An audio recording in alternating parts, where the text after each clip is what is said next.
Olá, amigos. Hoje vamos seguir considerando a vida do reformador suíço Ulrico Zwinglio, à medida que avançamos em nosso estudo do maravilhoso livro O Grande Conflito de Ellen White. Zwinglio era um grande defensor da palavra de Deus, e embora ele e Martinho Lutero nunca tivessem tido contato um com o outro, eles chegaram às mesmas conclusões bíblicas e estavam pregando o mesmo evangelho. No ano de 1516, Zwinglio tornou-se pregador em Eisleben, um lugar conhecido por um santuário para a Virgem Maria. Todos os anos, peregrinos vinham ao local com a promessa de receber a remissão completa dos pecados. Zwinglio pregou vigorosamente contra esta prática, afirmando o seguinte: qualquer que seja o país em que habiteis, Deus está em redor de vós e vos ouve. Para muitos, essa mensagem não foi bem-vinda, mas outros ficaram encantados ao ouvir sobre a redenção somente por meio de Cristo. A verdade foi transmitida de boca em boca por toda a Suíça e logo o número de peregrinos diminuiu muito, e junto com eles as ofertas monetárias. As autoridades da igreja ficaram consternadas, mas ainda esperavam ganhar o eloquente Zwinglio totalmente para sua causa. Após 3 anos, Zwinglio foi convidado para ser o pregador da Catedral de Zurique, que na época era a cidade mais importante da Confederação Suíça. Era um lugar onde ele teria grande influência. Ele começou o ministério abrindo os evangelhos, lendo e explicando a vida, os ensinamentos e a morte de Cristo. Somos informados de que apresentava a palavra de Cristo como a única autoridade infalível e a morte de Cristo como o único sacrifício completo.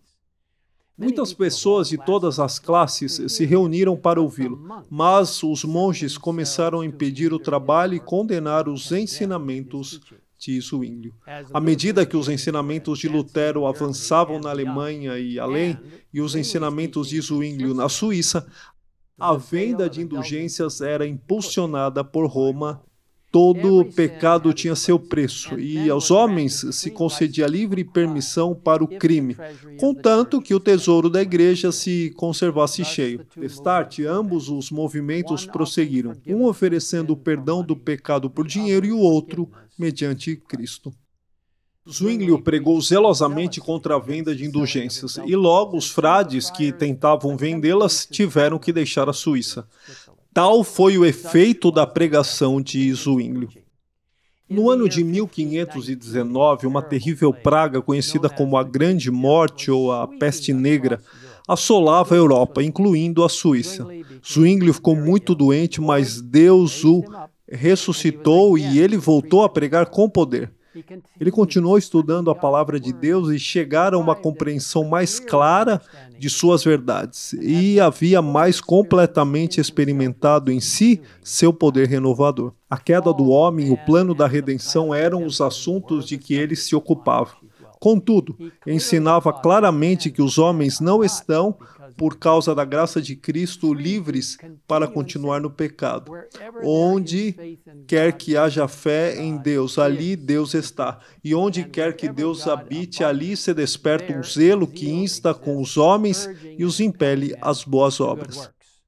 Ataques repetidos foram feitos a Zwinglio pela igreja estabelecida, e ainda assim os esforços dele apenas promoveram a causa da verdade. Por fim, as autoridades da igreja decidiram realizar um concílio na cidade de Baden, onde Zwinglio apresentaria seus pontos de vista, e alguns dos estudiosos mais capazes da igreja o refutariam. As autoridades ficaram com a certeza de que venceriam ele, pois não só escolheram o local do combate, mas os juízes que decidiriam entre os dois. Eles acreditavam que, se pudessem colocar Zwinglio no poder, teriam cuidado para não permitir que ele escapasse, como fez. Conhecendo a história do que havia sido tentado contra Lutero e temendo pela segurança de seu pastor, o Concílio de Zurique proibiu Zwinglio de comparecer pessoalmente a esta reunião. Em vez disso, 2 homens piedosos, Oecolampadius e Haller foram escolhidos para representar os reformadores, enquanto o famoso Dr. Eck, apoiado por uma hoste de ilustres doutores e prelados, era o defensor de Roma. Embora Zwinglio não estivesse presente ali pessoalmente, um estudante que estava presente tomou notas muito cuidadosas dos argumentos apresentados e todas as noites essas notas eram secretamente levadas a Zwinglio, que podia revisá-las e fornecer conselhos e sugestões por escrito. Essas cartas foram secretamente levadas de volta aos dois homens que o representavam, que puderam apresentar as respostas bíblicas aos argumentos levantados contra eles no dia seguinte. No livro O Grande Conflito, a cena da conferência é descrita com muita clareza.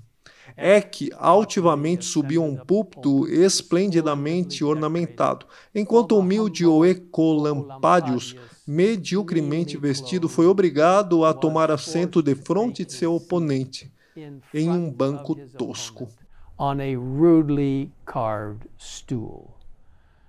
O contraste entre os dois foi impressionante. Eck falando com voz orgulhosa, expondo as tradições da igreja, enquanto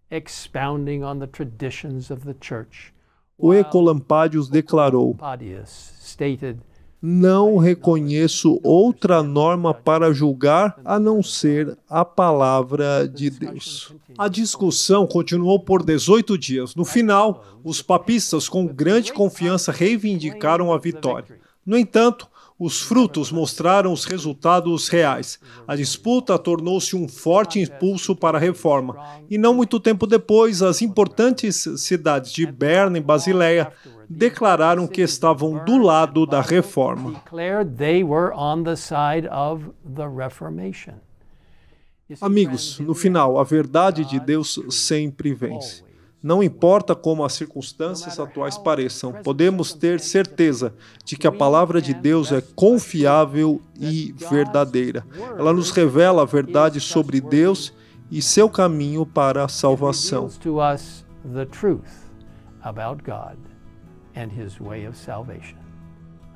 Eu convido você a orar comigo agora mesmo. Obrigado, Pai, pela confiabilidade de Tua palavra, Tuas instruções, Tua orientação. Podemos contar com eles completa e totalmente, sem reservas. Agradecemos por teres ajudado neste grande debate que ocorreu para trazeres a verdade da Bíblia à tona, para que as pessoas pudessem ver claramente o que foi simplesmente instigado pelo homem em oposição ao inspirado pelo céu. Ajuda-nos a ler a Tua palavra, ponderar sobre Tua palavra, compartilhar Tua palavra e proclamar Tua palavra com o poder do Espírito Santo.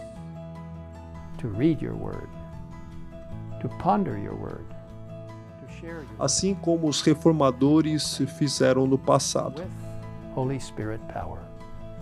Em nome de Jesus nós pedimos e oramos. Amém. Amen.